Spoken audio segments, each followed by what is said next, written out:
I got a theory.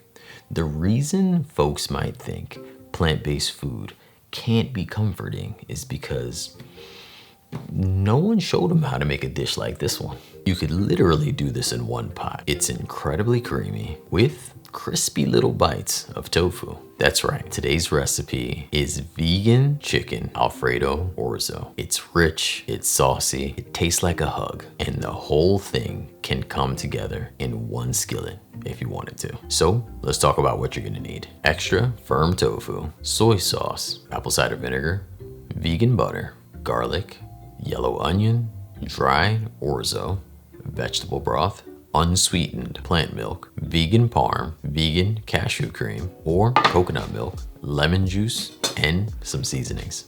Like always, let's get all our prep out of the way. Starting here with our garlic. We're going with 5 to 6 cloves today. We're not gonna overthink it, we're just gonna mince it. Next up is our onion. We're doing a fine dice as we want this to sit in the background of the dish. And then let's set it aside.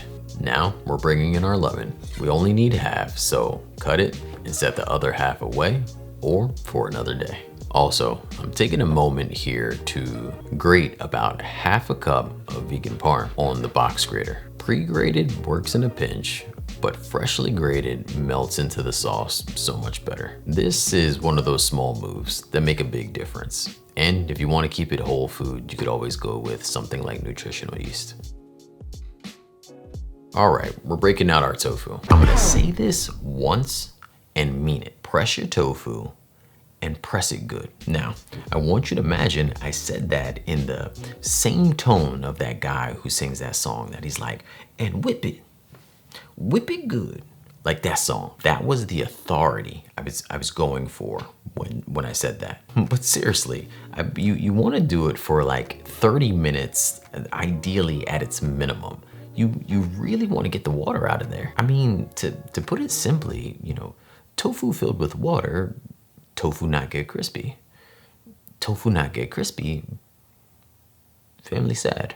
So I'm breaking mines out of this device that helps press my tofu, which I'll have linked in the description. With our tofu pressed and dried, we're going to tear it apart by hand. When you tear tofu, you get these rough, jagged edges, and those edges are what's going to give our tofu maximum crunch and maximum surface area for the season to cling. And honestly, it just looks really good this way. So there's like 0 downsides. Add the torn tofu into a small bowl, and we're gonna follow that up with some soy sauce and apple cider vinegar. Let's make sure we toss it here to coat and allow it to marinate for about 10 to 15 minutes. From here, we'll push it off to the side. And while our tofu is marinating, we're gonna build our spice blend. In a small bowl, whisk together all-purpose seasoning.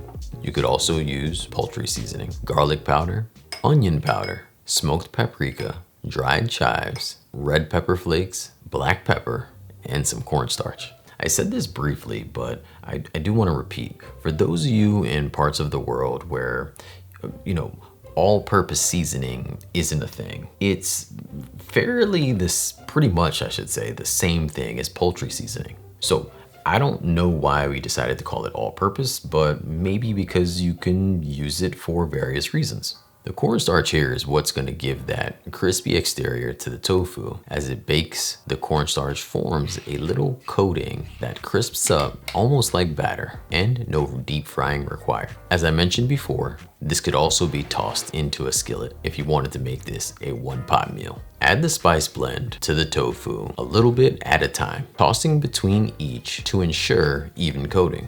And once all your seasoning has been mixed, I like to drizzle just a little bit of olive oil and toss it one final time. From here, this could be tossed right into a skillet, the same skillet that you're about to use to cook the rest of the meal, and then you could remove it and set it aside. This time, we're actually going to bake it so we can continue with our recipe while this cooks separately. Spread the tofu pieces onto a lightly oiled baking tray, and we're going to bake these in the oven at 425 degrees Fahrenheit for about 25 minutes, flipping the pieces about halfway through.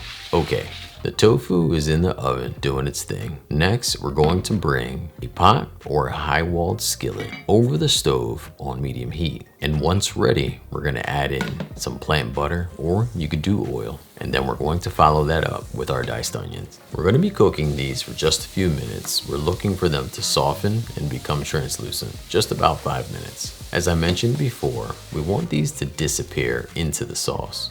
No crunch, no raw bite, just pure sweet onion flavor working in the background. Add garlic to the softened onions and stir for about 20 to 30 seconds. Next, add in your dry orzo and stir it to coat in the butter and aromatics while we let it toast for about 1 to 2 minutes. Toasting these teeny pasta noodles is a technique borrowed from one of those moves like making pilaf. You see, the dry heat breaks down the starches on the pasta noodle. I'm saying pasta noodle with this as if like we're looking at a penne or something when I should be saying pasta noodle.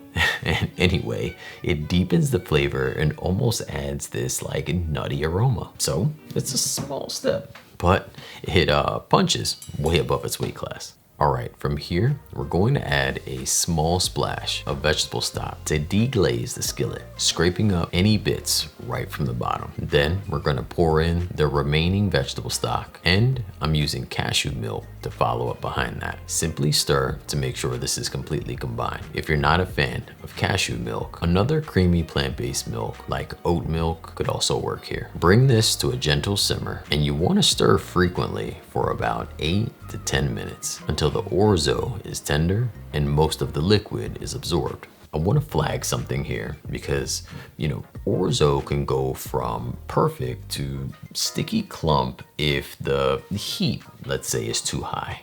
Or it can also just, simply get thirsty ahead of schedule. And if it happens to reach that stage, just add a splash of some liquid that you used prior. You can go with water or some more vegetable stock or some plant milk. What you're going for is kind of the consistency of risotto, at least with this recipe. So slightly loose, saucy, with it coating every piece of pasta. Once the orzo is tender, we're going to add in some finishing touches. Stir in lemon juice, cashew cream, and the vegan parm. I also find myself adding a crack of black pepper soon after giving it a taste. All right, so this is the moment. Watch the sauce come together. It goes from almost brothy to this glossy, creamy, coats the back of a spoon situation. If you want it a little looser, as I mentioned before, you could add like a splash of that milk right in there and stir it in. Like, I like mine's a bit more creamy, so, no regrets. Finally, we're gonna bring it all together. Pull out the tofu from the oven. It should be golden, crispy edges, and slightly firm to the touch. Check this out. That right there, that's what we're working with. Those crispy little edges, golden color from the smoked paprika. I'm gonna layer this right on top, but I would recommend folding it in if you're planning to eat it right away. Garnish with a little fresh parsley, some extra parm, and as I mentioned, some freshly cracked black pepper. And that's it. Vegan chicken Alfredo orzo. Creamy, comforting, and so good, even the kids come back for seconds. One thing I wanna say though is this is the kind of dish you serve immediately. As the pasta sits, it does continue to be thirsty, and so it's going to soak up the liquid again, which you could repeat the process to get it back a bit creamy if you want. This full recipe you can find linked in the description, or you could head right on over to my website, makeitdairyfree.com. Thank you so much for watching. Thank you for spending your time here. Until next time, believe in good. Peace.